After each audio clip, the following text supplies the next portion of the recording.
میں تو حیرت میں ڈوب جاتا ہوں جب خواتین ہاتھوں میں پلے کارڈ اٹھائے میرا جسم میری مرضی کا نعرہ لیے میدان عمل میں کود پڑتی ہیں، اور پھر اس سے بڑے دکھ کی بات یہ ہے کہ ہمارا میڈیا ان کے پیچھے کسی نہ کسی انداز سے کھڑا ہو جاتا ہے اور ایک ماحول پیدا کیا جاتا ہے کہ اس کی زیادہ سے زیادہ تشہیر ہو۔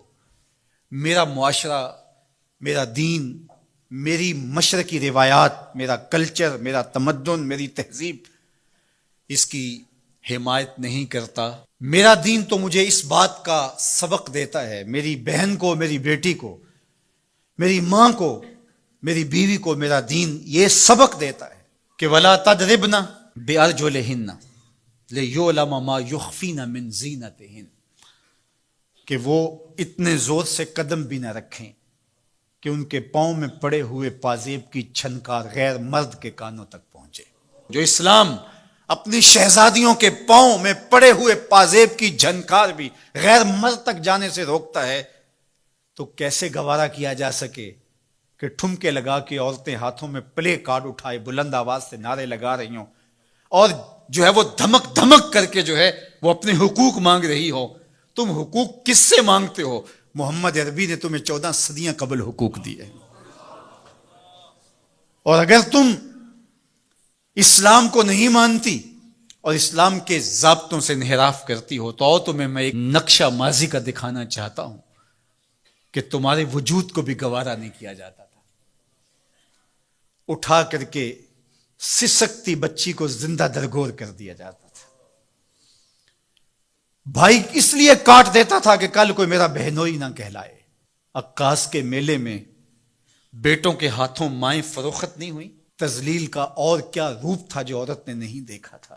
یہ تو اسلام کا فیض ہے کہ اسلام نے ماں کا روپ دیا، اسلام نے عورت کو بہن کا روپ دیا، عزتوں کی مسند پہ بٹھایا۔ بیٹیاں زندہ درگور ہو رہی تھی، میرے حضور نے کہا میری فاطمہ میرے جگر کا ٹکڑا ہے۔ اس کو بتایا کہ تو تکریم کی جگہ پہ ہے، تو عزت کے مقام پہ ہے، اور حضور علیہ السلام سے سیدہ ملنے آتی، حضور اٹھ کے استقبال کرتے۔ عورت کہتی ہے مجھے حق نہیں دیا گیا جتنے حق تجھے دیے گئے۔ مرد کو وراثت میں ایک حق دیا گیا، عورت کو 2 حق دیے گئے۔ وہ باپ کی وراثت میں بھی حق لیتی ہے، شوہر کی وراثت میں بھی حق لیتی ہے، اس کو 2 حق دیے گئے۔ تو یہ تو عزت اسلام کی دی ہوئی ہے، یہ تو وقار اسلام کا دیا ہوا ہے۔ اسلام نے تجھے تکریم کی مسند پہ بٹھایا ہے، اسلام تمہیں عزت کے مقام پہ بٹھایا ہے، تو آوارہ ہو گئی؟ تو ہاتھ میں پلے کارڈ اٹھائے بازاروں میں گھومنے لگی، آوارگی کو اپنا حق سمجھنے لگی؟ یہ تو نقص تھا، یہ تو جاہلیت کے زمانے کی عورتوں کا مزاج تھا۔ تجھے تو یہ کہا گیا فَلَا تَخْضَعْنَ بِالْقَوْلِ فَيَطْمَعَ الَّذِي فِي قَلْبِهِ مَرَضٌ، کہا کہ جب دروازے پہ دستک ہو یا تو فون اٹھا لے، مجبوری ہو کسی غیر مرد سے تجھے بات کرنا، تو تجھے میرا دین کہتا ہے اپنی آواز میں لوچ نہ پیدا ہونے دینا، آواز کو تھوڑا سا کرخت کر دینا، دل کا کوئی روگی تیری آواز کی نرمی سے کوئی اور معنی نہ نکال لے۔ تو اتنی پاک اور پردے دار ہے کہ تیرے بارے میں خیال بھی پاک رہنے چاہیے۔ تجھے دیکھ کے مرد کو ادب سے نظریں جھکانے کا حکم دیا گیا ہے۔ نگاہیں نیچی کر لو، محمد کی شہزادی آ رہی ہے۔ نگاہیں نیچی کر لو، فاطمہ کی بیٹی آ رہی ہے۔ نگاہیں نیچی کر لو، عائشہ کی بیٹی آ رہی ہے۔ تو عزت کے مقام پہ بٹھائی گئی، تو کس نے تجھے آوارہ کر دیا؟ کس نے تجھے بدچلن کر دیا؟ چند ٹگوں پہ، چند ملکوں کے سرمائے پہ، اور چند آوارہ عورتوں کے کہنے پہ جو مغرب کی وظیفہ خور ہیں اور جو نہ نظریہ پاکستان کو مانتی ہیں اور نہ ہی نظریہ اسلام کو مانتی ہیں، ان کے کہنے پہ تو ان کے ساتھ جا کے کھڑی ہو گئی؟ پلٹا واپس، تیری راہیں تیرا دین دیکھ رہا ہے۔ یہ 4 دن کی زندگی ہے، یہ بکھر کے ٹوٹ جانے والی سانسیں ہیں۔ آ جا، تیرا دین انتظار کر رہا ہے، تیری نسلیں تیرا انتظار کر رہی ہیں۔ بطول باش و پنہا شو ازیں اثر کہ در آغوش شبیر بگیری۔